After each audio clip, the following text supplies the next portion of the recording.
حسبي ربي جل الله ما في قلبي غير الله نور محمد صلى الله لا إله إلا الله۔ بسم اللہ الرحمن الرحیم۔ نہایت ہی محترم اور معزز مسلمان بھائیوں اور بہنوں، السلام علیکم ورحمۃ اللہ وبرکاتہ۔ لا الہ الا اللہ محمد الرسول اللہ۔ نبی آخر الزمان حضرت محمد مصطفیٰ صلی اللہ علیہ وآلہ وسلم پر لاکھوں درود و سلام۔ حضرت سیدنا انس رضی اللہ تعالی عنہم سے روایت ہے کہ رسول اللہ صلی اللہ علیہ وآلہ وسلم نے سیدہ فاطمہ رضی اللہ عنہا سے فرمایا، میں تمہیں جو وصیت کرتا ہوں اسے سننے سے تمہیں کیا امر مانے ہے؟ صبح شام یہ کلمات کہو، یا حی یا قیوم برحمتک استغیث اصلح لی شأنی کلہ ولا تکلنی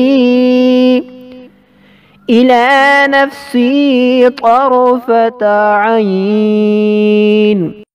اس کا ترجمہ ہے، اے ہمیشہ ہمیشہ زندہ رہنے والے، زمین و آسمان اور تمام مخلوق کو قائم رکھنے والے، میں آپ کی رحمت ہی کے ذریعے سے آپ کی مدد طلب کرتا ہوں، میرے تمام کام درست فرما دیجئے اور مجھے آنکھ جھپکنے کے برابر بھی میرے نفس کے سپرد نہ کیجئے۔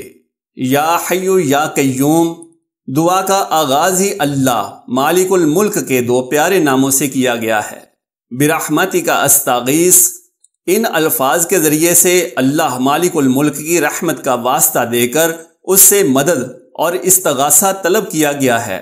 اصلح لی شأنی کلہ، اب اصل مدعا بیان کیا جا رہا ہے، یعنی میرے تمام امور، مثلا گھر، اہل و عیال، ہمسائے، دوست، کام کاج، پڑھائی، میری اپنی ذات، دل، صحت اور ہر چیز جو میری دنیا اور آخرت کے متعلق ہے اسے صحیح اور درست فرما دے میرے مولا، اور یہ سب کچھ اللہ مالک الملک کی رحمت اور فضل و کرم سے ممکن ہے۔